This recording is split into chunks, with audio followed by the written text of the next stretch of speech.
Lockdown के एक साल बाद दिखा अमानवीयता का ऐसा नजारा जिसे देखकर सब हैरान है। जी हाँ, आपको तो याद ही होगा कि एक साल पहले जब पूरे देश में लॉकडाउन की स्थिति बनी हुई थी और मजदूरों के पास कोई साधन नहीं होने के कारण वो पैदल ही मीलों का सफर तय करने के लिए निकल पड़े थे। तब उस समय मजदूरों को फ्लाइट का महंगा किराया देकर बुलाया गया था, मगर अब उनकी सैलरी से ये पैसे किश्तों में कट रहे हैं। नमस्कार, आप देख रहे हैं जेके न्यूज नेटवर्क और आज की इसी स्पेशल स्टोरी के साथ मैं हूं प्रभा शर्मा।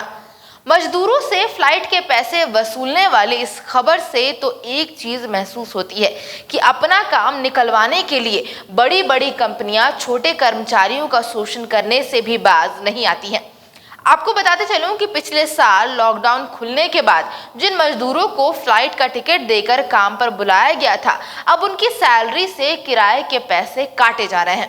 और ऐसी एक नहीं 100 से ज्यादा शिकायतें अब तक झारखंड सरकार के पास आ चुकी हैं, जहां मुंबई, चेन्नई और बेंगलुरु में काम करने वाले झारखंड के मजदूरों ने राज्य सरकार की हेल्पलाइन पर कंपनियों की शिकायत की है, जिसके बाद झारखंड सरकार ने भी तत्काल ये जानकारी केंद्र सरकार और नीति आयोग को भेज दी है और इन राज्यों की सरकार से भी सख्त एक्शन लेने को कहा है।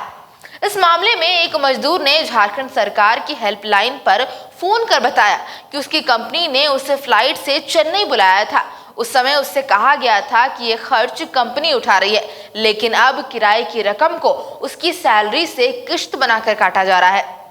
एक दूसरे मजदूर ने हेल्पलाइन पर बताया कि उसकी सैलरी से 3 किश्तों में किराए के पैसे काटे जा रहे हैं। 10,000 की सैलरी में से 4,000 रुपए कंपनी पिछले 2 महीने में काट भी चुकी है। इस बात से आप समझ ही सकते हैं कि 10,000 की नौकरी में 4,000 रुपए कटकर मिलना एक आम मजदूर के लिए कितनी भारी पड़ सकती है। दरअसल जिस समय मजदूर लौट रहे थे उस समय ट्रेनें नहीं चल रही थी और प्लेन का किराया दुगना था। और अगर बात करें आंकड़ों की, तो झारखंड सरकार के श्रम विभाग की तरफ से जारी आंकड़ों में लॉकडाउन के समय 9 लाख मजदूरों के लौटने की बात कही गई थी। ये आंकड़े मार्च 2020 से लेकर जुलाई 2020 के बीच के हैं। इनमें से कुछ ऐसे भी थे जो साइकिल से या पैदल चलकर भी वापस आए थे।